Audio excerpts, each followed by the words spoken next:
अगर सच्चे मन से आप उपासना करोगे, सच्चे मन से आप ईश्वर से प्रार्थना करोगे, सच्चे मन से आप ईश्वर का नाम लोगे, तो ईश्वर अंधा बहरा गूंगा है नहीं।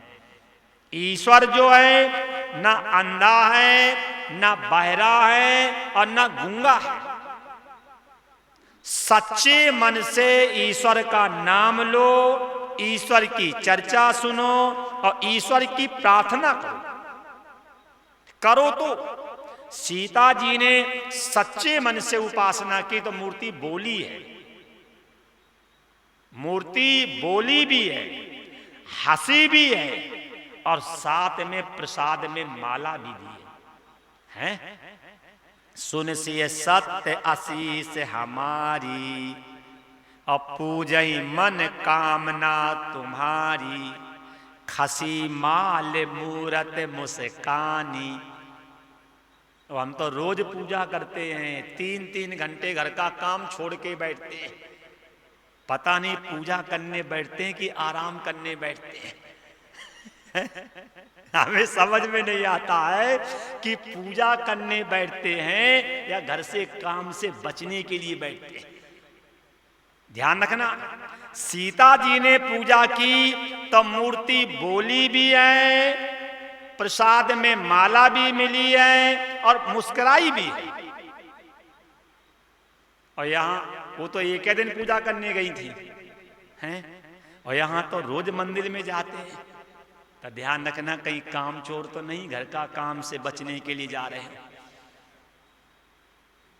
क्योंकि मैंने अनुभव किया है कि मैंने आश्रम बहुत चलाए हैं, और जब हम कहते थे सब्जी की अमनिया करनी तो कहते थे हम भजन करने जा रहे हैं, और जब भोजन बन जाता था सबसे आगे थाली लेकर के आ जाते थे। क्यों? राम नाम के आलसी और खाने को।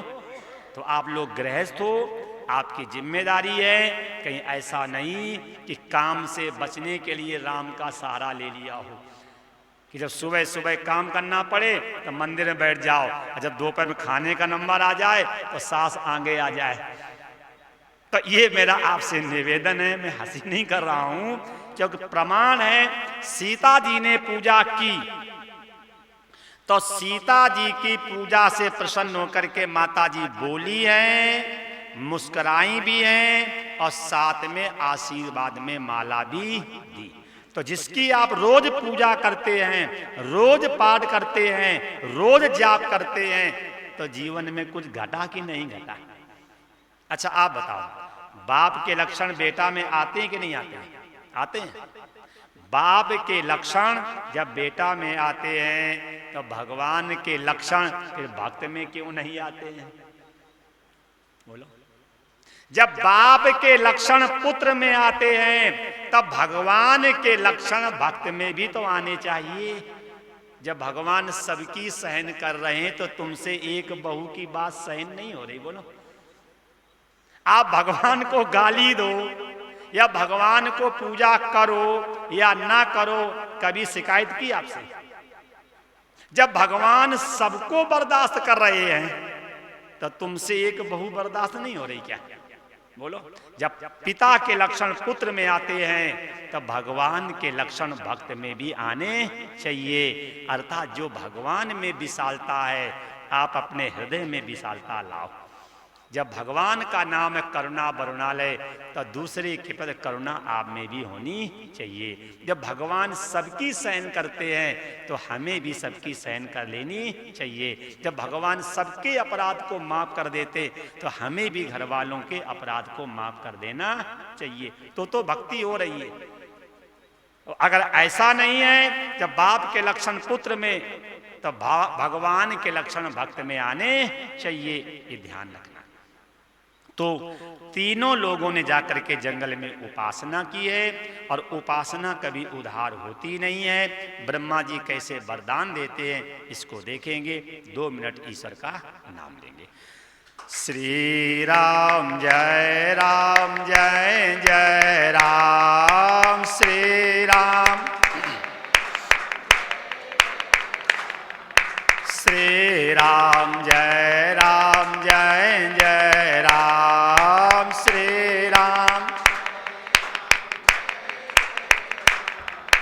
श्री राम जय जय राम श्री राम। श्री राम जय जय राम श्री राम।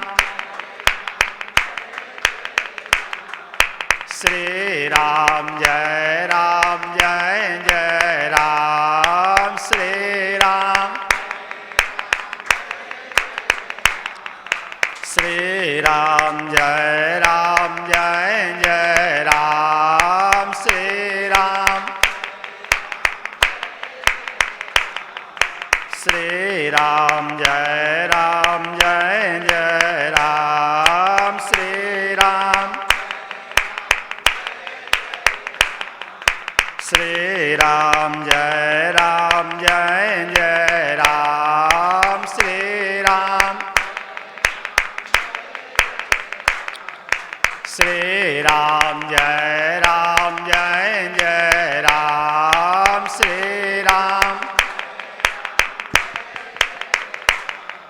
श्री राम जय जय राम श्री राम। श्री राम जय जय राम श्री राम। श्री राम जय जय राम श्री राम। बोलो रामचंद्र भगवान की जय। नारायण। तीनों पुत्रों ने तपस्या की है, ब्रह्मा जी प्रसन्न हुए हैं, ब्रह्मा जी प्रकट हुए हैं। प्रकट होकर के ब्रह्मा जी ने सबसे पहले दशग्रीव से का वरदान मांगा। तो दशग्रीव ने वरदान मांगा, हम काहू के मरहि न मारे। इसने वरदान मांगा कि हम काहू के मरहि न मारे, हम किसी भी व्यक्ति के हाथ से न मरे। ब्रह्मा जी ने कहा, पुत्र ये तो मृतलोक है, मृतलोक है, तो ये शरीर का अगर जन्म हुआ है तो किस लिए? हमारे महाराज जी कहते हैं, कार्य को कारण में देखो, कभी दुख नहीं होगा। कार्य को कारण में कैसे देखना? जन्म हुआ है मरने के लिए, बने हैं बिगड़ने के लिए, चढ़े हैं गिरने के लिए, और खेले हैं कुम्हलाने के लिए। कार्य को हमेशा कारण में देखो। तो जब आपको मालूम है कि जन्म हुआ है मरने के लिए, तो फिर मृत्यु में रोगे क्या? अगर आपको ये याद रहे कि बने हैं बिगड़ने के लिए, तो अगर कभी स्थिति बिगड़ेगी तो रोगे। अगर हमेशा परिणाम पे दृष्टि रहे, अगर शरीर का जन्म हुआ है मरने के लिए, छत पे चढ़े हैं गिरने के लिए, हम बने हैं बिगड़ने के लिए, हम खिले हैं कुम्हलाने के लिए, अगर परिणाम पे दृष्टि रखोगे तो कभी जीवन में दुख आएगा नहीं। जैसे किसी महात्मा ने कहा, बेटी पैदा होती है दामाद के पास जाने के लिए, लड़का पैदा होता है बहू का गुलाम बनने के लिए, शरीर पैदा होता है शमशान पे जाने के लिए, तो कभी दुख होगा? क्यों? बेटी जो है दामाद की अमानत है, शरीर जो है शमशान की अमानत है, लड़का जो है बहू की अमानत है। तो तीनों को अपना मानोगे नहीं तो दुख होगा। भाई शरीर जो है शमशान की अमानत है, आज नहीं तो कल, कल नहीं तो परसों, परसों नहीं तो बरसों, शरीर तो शमशान पे जाएगा। जब पिताजी घर में नहीं रुके, जब बाबा घर में नहीं रुके, जब परबाबा घर में नहीं रुके, तो आप क्या टिके रहोगे क्या? बोलो। जब तुम्हारी माताजी घर में नहीं स्थायी रही, जब तुम्हारी दादी घर में स्थायी नहीं रही, तो तुमने क्या बीमा करवा लिया है क्या? क्यों? शरीर जो है ये शमशान की अमानत है। जब शरीर को राम नहीं रोक पाए, जब शरीर को कृष्ण नहीं रोक पाए, तो शरीर को आप रोक लोगे क्या? भाई शरीर का धर्म है शमशान पे जाना। किसी महात्मा ने बहुत बढ़िया बात कही है, सदा यहां रहना नहीं और लेकर के कुछ जाना नहीं और वापस मुझे यहां आना नहीं, तो फिर हाय हाय काय कर रहे हो? बोलो, सदा यहां रहना नहीं। जब मेरे पिताजी, बाबा, परबाबा, माँ, दादी, परदादी जब सदा यहां नहीं रहे, तो आप रहोगे क्या? सदा यहां रहना नहीं और लेकर के कुछ जाना नहीं। जब मेरे पिताजी कुछ ले नहीं गए, बाबा कुछ ले नहीं गए, परबाबा कुछ ले नहीं गए, माँ कुछ ले नहीं गई, दादी कुछ ले नहीं गई, परदादी कुछ ले नहीं गई, तो आप सूटकेस लेकर के जाओगे क्या? सदा यहां रहना नहीं और लेकर के कुछ जाना नहीं और वापस मुझे यहां आना नहीं। बोलो, मरने के बाद पिताजी व्यापार देखने आए कभी? अगर मान लो धोखे में कभी भूत बन के आ गए, तो ब्राह्मणों को बुलवा करके कथा करवाओगे कि भूत बन के आ ना जाए दोबारा? बोलो, सदा यहां रहना नहीं, लेकर के कुछ जाना नहीं और वापस मुझे यहां आना नहीं, तो फिर हाय हाय काहे कर रहे हैं? फिर व्यक्ति को हाय हाय नहीं करना चाहिए, फिर व्यक्ति को राम राम करना चाहिए। देख लो, ब्रह्मा जी प्रसन्न हुए, रावण के सामने प्रकट हुए, बोले वरदान मांगो। बोले हम काहू के मरही ना मारे। ब्रह्मा जी ने कहा ज्यादा बुद्धि लगा रहा है। पहले कह रहा था हमें अजर अमर कर दो, तो हमने मना कर दिया, तो अब कह रहा हम काहू के मरे ही ना मारे। जब तुम किसी के हाथ से नहीं मरोगे तो बात तो वही होगी, अजर और अमर। रावण ने कहा दे तो दो, ब्रह्मा जी ने कहा जब अजर अमर हम नहीं तो तुम्हें कैसे दे दे? ये भी शिक्षा लो। जिस व्यक्ति के पास जो याचना लेकर के जा रहे हैं, आप ये देखना उसे उस वस्तु का अभाव तो नहीं है। आप देखना उसे उस वस्तु का अभाव तो नहीं। ब्रह्मा जी ने कहा जब अजर अमर हम नहीं तो आपको कैसे कर दूं? ब्रह्मा जी ने कहा एक काम करो, क्या? तुम एक व्यक्ति के हाथ से अपनी मृत्यु मांग लो। तो रावण कहता है बानर मनुज जात दुई मारे। मतलब रावण ने बात को सुधारा। पहले तो यही कहा हम काहू के मरही न मारे। ब्रह्मा जी ने कहा एक व्यक्ति से अपनी मृत्यु मांग लो। तो रावण कह रहा है बानर मनुज जात दुई मारे, या तो हमें बंदर मारे और या हमें मनुष्य मारे। ब्रह्मा जी ने कह दिया तथास्तु। अब इसमें अभिमान आ गया। जब ब्रह्मा विष्णु महेश नहीं मार पाएंगे, इंद्र अग्नि वरुण कुबेर नहीं मार पाएंगे, तब बंदर की क्या औकात जो मुझे मार लेगी? यही दशा तो मेरी आपकी है। अहंकार आ जाता है कि मैंने तो मृत्यु को जीत लिया, और हम कहते हैं जब समय आ जाएगा तो कोई बचेगा क्या? इंदिरा गांधी प्रधानमंत्री थी और हजारों की संख्या में गनर थे।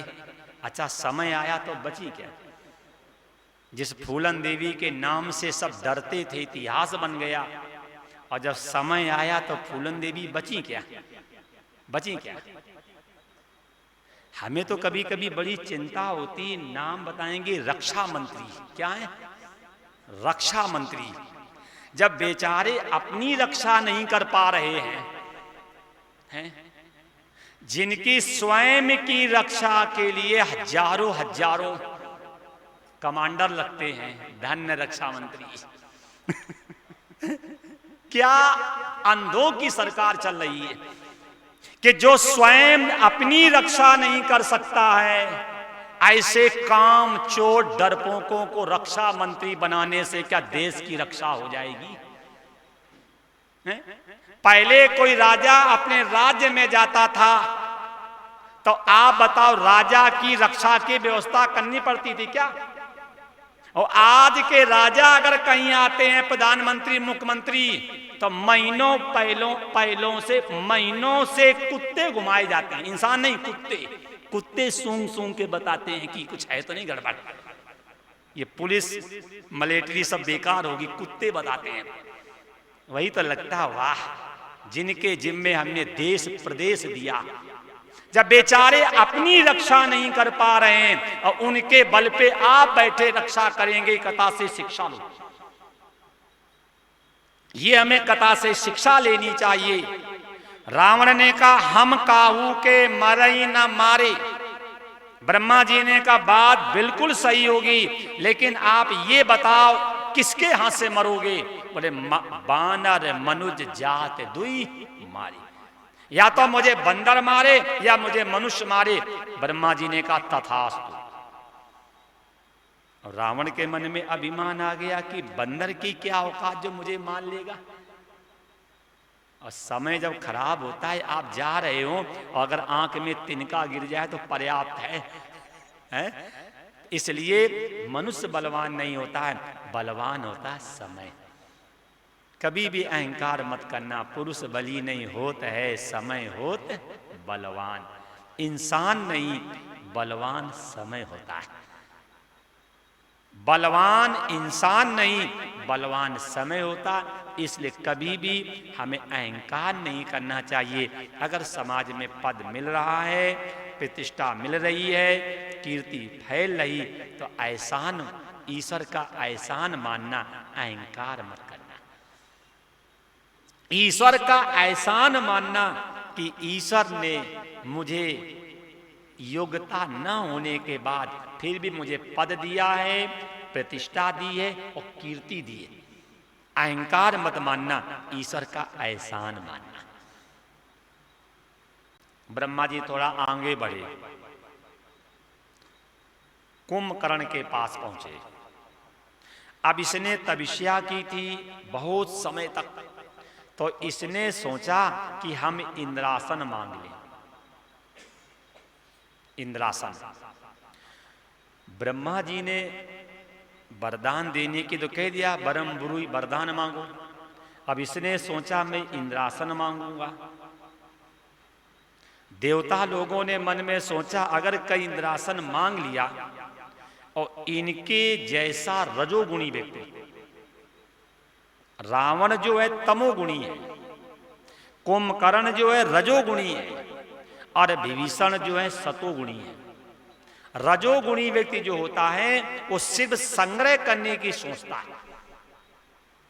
अगर ऐसा व्यक्ति कहीं इंद्र पद का मालिक बन गया तो ये अपना पेट भरेगा, देश का भला कल्याण करेगा नहीं। आज के सब राजा ऐसे तो हैं, बोलो। जितने ये विधायक और सांसद, मुख्यमंत्री, प्रधानमंत्री, सब अपना पेट भरने के लिए हैं। अब क्यों? रजोगुण बढ़ा हुआ है और रजोगुणी व्यक्ति हमेशा अपने पेट की परवाह करता, दूसरे की पेट की परवाह नहीं। तो ये मांगने वाला था इंद्रासन। देवता लोगों ने भगवती का मतलब स्मरण किया, भगवती इसकी जीवा पर बैठ गई। अब बोल रहा था इंद्रासन और निकल गया निद्रासन। इसने वरदान मांगा ये कि हमें इंद्रासन मिले और भगवती इसकी जीवा पर बैठ गई तो इंद्रासन की जगह निकल गया निद्रासन, निद्रा का आसन। ब्रह्मा जी ने कह दिया तथास्तु। अब वरदान मिलने के बाद इसे होश आया कि मैंने तो निद्रा का आसन मांगा। ब्रह्मा जी ने कहा मांगा तो तुम ही ने है। तो इसने सोचा चलो ये भी सही है। क्यों? रजोगुणी व्यक्ति किसमें रहता? आलस्य, निद्रा और प्रमाद। इसीलिए कहा गया कि रजोगुणी व्यक्ति क्या है? ये पृथ्वी के भार हैं। इसने कहा तो ठीक है, अपना 6 महीने सोएंगे, एक दिन उठेंगे, खा करके फिर सो जाएंगे। आगे बढ़े, विभीषण से कहा वरदान मांगो। इसने ईश्वर की भक्ति मांगी। तमोगुणी व्यक्ति होता है वो अजर अमर की सोचता है, रजोगुणी व्यक्ति होता है वो आराम की सोचता है, और सतोगुणी व्यक्ति जो होता है वो अपने कल्याण की सोचता है। तीनों प्रमाण है, तो आप भी ध्यान रखना। अगर तमोगुण ज्यादा होगा तो फिर आप अजर अमर जिम की तैयारी करोगे। रजोगुण ज्यादा होगा तो हमेशा संग्रह और भोग की चर्चा करोगे। अगर सतोगुण शरीर में ज्यादा होगा तो आप परमार्थ की चर्चा, परमार्थ का चिंतन करोगे। ये आप अपने को झांक करके देखो कि आप में गुण है कौन सा। बस ये है, अगर रजोगुण ज्यादा है तो सतोगुण को बढ़ा करके रजोगुण को दबाया जा सकता है। अगर शरीर में तमोगुण ज्यादा है तो सतोगुण को बढ़ा करके तमोगुण को भी दबाया जा सकता है। अब ये आपको देखना है कि आप में कौन सा गुण ज्यादा है। अगर समझ में ना आवे तो गीता का 17वां अध्याय खोल के पढ़ो।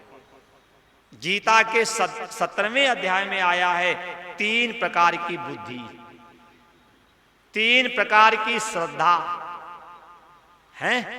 उससे आप अनुमान लगा सकते हैं, अपनी श्रद्धा से, अपनी उपासना से और आपके खाने से भी विचार किया जा सकता है कि आप कैसे व्यक्ति हैं। सतोगुणी व्यक्ति का भोजन कैसा होता है, रजोगुणी व्यक्ति का भोजन कैसा होता है और तमोगुणी व्यक्ति का भोजन कैसा होता है, ये गीता के 17वें अध्याय को खोल करके पढ़ लो, आप अपना निरीक्षण कर लेना। तीनों लोगों ने वरदान लिए, ब्रह्मा जी को प्रणाम किया है, वापस आए हैं, अपने माता पिता को प्रणाम किया, रहने लगे। माता पिता को चिंता हुई। एक कोई मैं नाम का दानव था। मैं नाम के दानव के 2 पुत्र पैदा हुए थे, मायावी और दुंदवी। मायावी और दुंदवी नाम के 2 पुत्र पैदा हुए थे। तो उसकी जो पत्नी थी मायावी की, वो रोने लगी कि मेरे दोनों के दोनों पुत्र राक्षस हैं, मुझे अपयश बदनामी मिलेगी। तब मैं नाम के दानों ने कहा उपासना करो। जब उपासना करी है, माता जी की कृपा हुई है, इनके कन्या पैदा हुई है, उसका नाम था मंदोदरी। तब बताया मैं नाम के दानों ने कि इस बेटी के प्रभाव से आपको यश और कीर्ति मिलेगी। तब मैं नाम के दानों के 2 पुत्र थे, मायावी और दुंदवी, ये कथा आगे आएगी। लेकिन इन्होंने प्रायश्चित किया है, तब प्रायश्चित के प्रभाव से इनके कन्या पैदा हुई, उसका नाम था मंदोदरी। ये मैं नाम का दानव मेरठ का राजा था। मेरठ को संस्कृत में कहते हैं मैं राष्ट्र। तो ये मैं नाम का दानव वहीं का था। और रावण जो था गाजियाबाद के पास पड़ता बिश्रक, वहीं के बिश्रवा नाम के महात्मा थे। कभी जाना तो वहाँ कुछ रावण के कुछ अवशेष भी ऐसे हैं, मतलब कहने का सही है। तो ऐसे मैं नाम के दानव की कन्या मंदोदरी के साथ रावण का विवाह हो गया। इसके बाद कहते हैं कि बाणासुर की एक पुत्री थी जिसका नाम था ज्वाला। अच्छा, ज्यादा खाने वाले व्यक्ति की अगर जठराग्नि सही होगी तभी तो पचेगा। और खाते खूब जाओ और पाचन क्रिया सही ना हो तो फिर बवन करोगे नहीं करोगे। तो कुंभकर्ण में रजोगुणी, और रजोगुणी व्यक्ति की पत्नी का क्या नाम था? ज्वाला। नहीं कहते आग की ज्वाला। तो बाणासुर की बेटी का नाम था ज्वाला, और ज्वाला के साथ कुंभकर्ण का विवाह हुआ।